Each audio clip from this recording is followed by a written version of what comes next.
Consistency നമ്മുടെ എല്ലാ main പ്രശ്നങ്ങളിലൊന്നാണ്. നമ്മളെല്ലാവരും തീരുമാനമെടുക്കും നന്നാവാൻ, വളരാൻ, ചില കാര്യങ്ങൾ അച്ചീവ് ചെയ്യാൻ.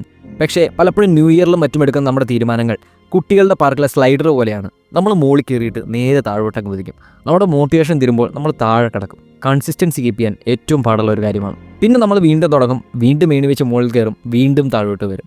ഇത് തന്നെ നമ്മൾ ലൈഫിൽ റിപ്പീറ്റ് ചെയ്തുകൊണ്ടിരിക്കുകയാണ്. ഇതൊരു പാറ്റേൺ പോലെ നമ്മുടെ ലൈഫിൽ നടക്കുമ്പോൾ നമ്മുടെ ലൈഫിൽ ഒരു ചേഞ്ച് ഉണ്ടാകുന്നില്ല. അപ്പോഴാണ് നമ്മൾ ആ ക്വസ്റ്റ്യനിലേക്ക് എത്തുന്നത്, how to build consistency. Simon Sinek എന്ന എഴുത്തുകാരൻ ഇതിനെക്കുറിച്ച് പറയുന്നുണ്ട്. നമ്മൾ ജിമ്മിൽ പോകാൻ തീരുമാനിച്ചു. നമ്മൾ ആദ്യത്തെ ദിവസം ജിമ്മിൽ പോയി, തിരിച്ചു വന്നിട്ട് കണ്ണാടിയിൽ നോക്കി, പ്രത്യേകിച്ച് മാറ്റമൊന്നും കാണുന്നില്ല.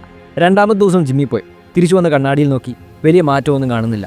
അല്ലെങ്കിൽ മറ്റൊരു എക്സാമ്പിൾ എടുത്താൽ, നമ്മൾ ഒരു ദിവസം പല്ല് തേച്ചു, അല്ലെങ്കിൽ 2 ദിവസം പല്ല് തേച്ചു.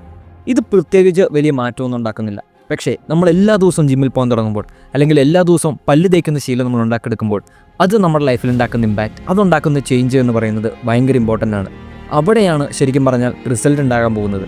ഒരു ദിവസം ജിമ്മിൽ പോകുന്നിടത്തല്ല, നമ്മൾ ജിമ്മിൽ പോകുന്നത് നമ്മുടെ ജീവിതത്തിൻ്റെ ഭാഗമാക്കുമ്പോഴും അത് കൺസിസ്റ്റൻ്റ് ആയിട്ട് ചെയ്യുമ്പോഴാണ് അതിൻ്റെ എഫക്റ്റ് ഉണ്ടാകുന്നത്, അല്ലെങ്കിൽ അതിൻ്റെ റിസൾട്ട് വരുന്നത്.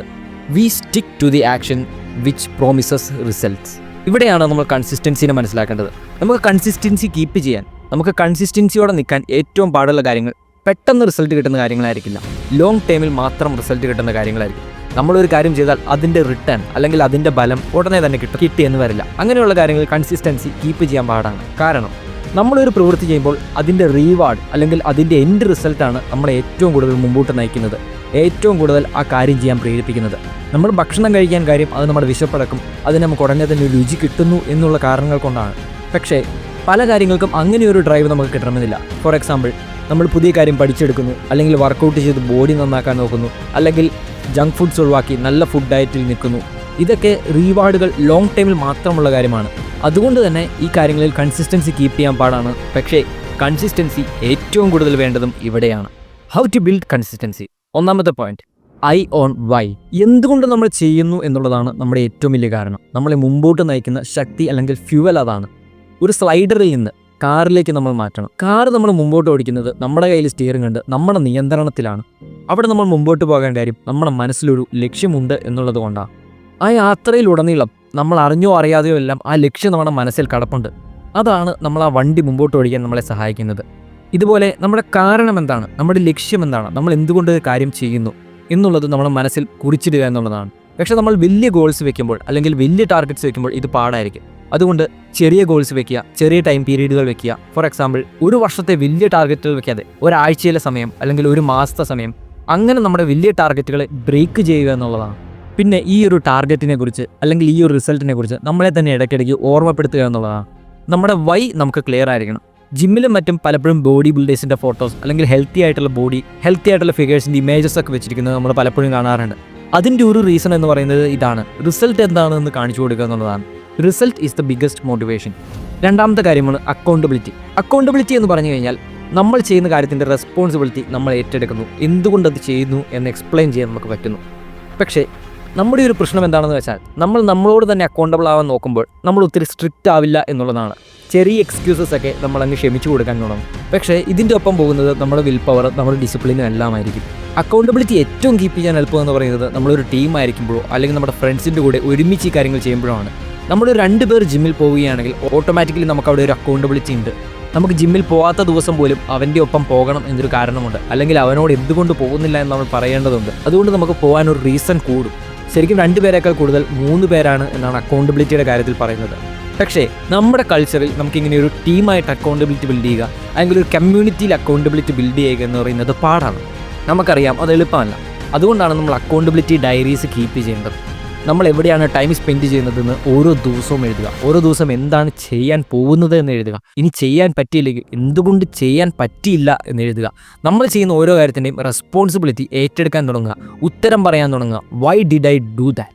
ഇതത്ര എളുപ്പമുള്ള കാര്യമൊന്നുമല്ല. കാരണം നമുക്കെല്ലാവർക്കും അറിയാം എന്താണ് ചെയ്യേണ്ടതെന്ന്. പക്ഷേ അതെല്ലാം നമ്മളിങ്ങനെ മാറ്റിവെച്ച് നമ്മളെല്ലാം എക്സ്ക്യൂസ് പറയാൻ മിടുക്കന്മാരാണ്. ഇത് പാടായതുകൊണ്ടാണ് ലോകത്തിലെ ഏറ്റവും വലിയ പ്ലെയേഴ്സ് പോലും ഇപ്പോഴും കോച്ചുകളുടെ കീഴിൽ പരിശീലനം സ്വീകരിക്കുന്നത്. ഈ കോച്ചുകൾ അവരെ അക്കൗണ്ടബിളായിട്ട് കീപ്പ് ചെയ്യും. അവരിൽ നിന്ന് എക്സ്പെക്റ്റ് ചെയ്യുന്നതിനേക്കാൾ കൂടുതൽ ഈ കോച്ചുകൾ അവരെ കൊണ്ട് ചെയ്യിക്കും. കോച്ചുകൾ അവരിൽ നിന്ന് റിസൾട്ട് എടുക്കാനായിട്ട് മാക്സിമം ട്രൈ ചെയ്തുകൊണ്ടിരിക്കും. അവരെ അക്കൗണ്ടബിളായിട്ട് നിർത്താനായിട്ടുള്ള ഒരു കാരണം ഇതാണ്. ഇനി മൂന്നാമത്തെ മെയിൻ കാര്യം എന്താണ്? No what is consistent.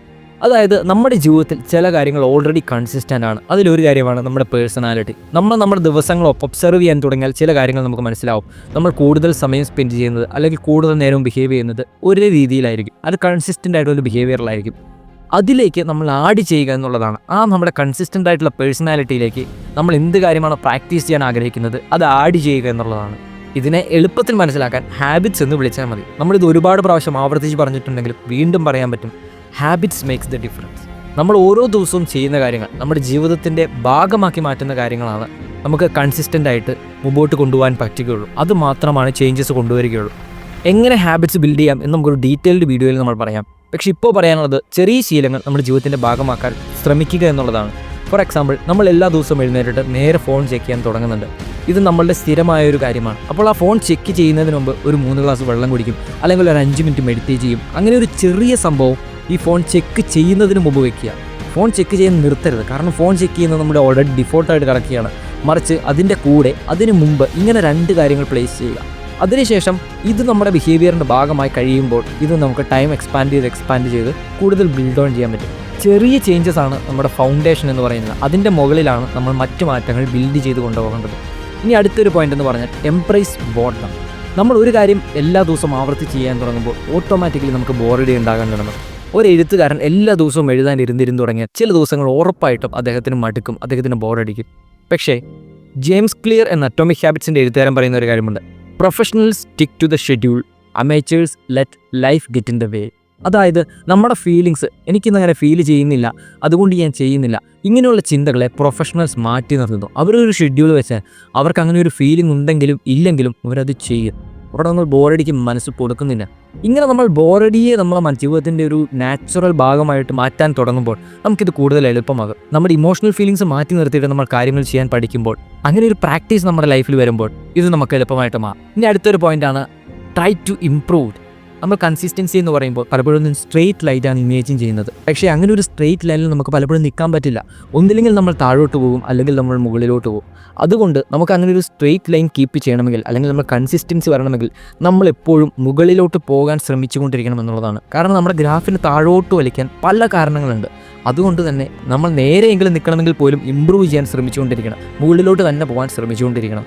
Try to make it better every single day. അടുത്തത് വളരെ ഇമ്പോർട്ടൻ്റ് ആയിട്ടുള്ളൊരു പോയിൻ്റാണ്, പക്ഷേ ഭയങ്കര സിമ്പിളായിട്ടുള്ള കാര്യമാണ്. Don't start again. നമ്മൾ തന്നെ പലപ്പോഴും പറഞ്ഞിട്ടുണ്ട് സ്റ്റാർട്ട് അഗെയിൻ എന്ന്. പക്ഷേ നമ്മളൊരു കാര്യം തുടങ്ങി, നമുക്കൊരു പ്രാവശ്യം ആ സൈക്കിളിൽ ഒരു ചെറിയ വീഴ്ച പറ്റി അല്ലെങ്കിൽ ചെയ്യാൻ പറ്റിയില്ല, പിന്നെയും ആ സർക്കിൾ തുടക്കം തൊട്ട് തുടങ്ങരുത്. Don't start again.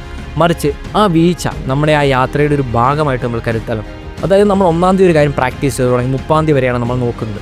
അപ്പോൾ നമ്മൾ 5-ാം തീയതി അതിനകത്തൊരു ഫെയിലിയർ ഉണ്ടായി, 6-ാം തീയതി തൊട്ട് പുതിയതായി തുടങ്ങാതെ 5-ാം തീയതി എന്തുകൊണ്ട് ഞാൻ ഫെയിൽ ചെയ്തു, 5-ാം തീയതി എന്തുകൊണ്ട് എനിക്ക് മിസ്സായി എന്ന് എഴുതി നമ്മുടെ ജേണിയുടെ ഒരു ഭാഗമായിട്ട് നമ്മൾ കീപ്പ് ചെയ്യുക എന്നുള്ളതാണ്. നമ്മൾ ഓരോ തവണയും പുതിയതായിട്ട് തുടങ്ങുമ്പോൾ ഒരു പ്രശ്നം എന്ന് വെച്ചാൽ എന്ത് പുതിയ കാര്യം നമ്മുടെ ജീവിതത്തിലേക്ക് വരുമ്പോഴും നമുക്ക് അതിൻ്റെ ഒരു ത്രില്ലുണ്ട്. ആ ത്രില്ലിലായിരിക്കും നമ്മൾ ഓടുന്നത്.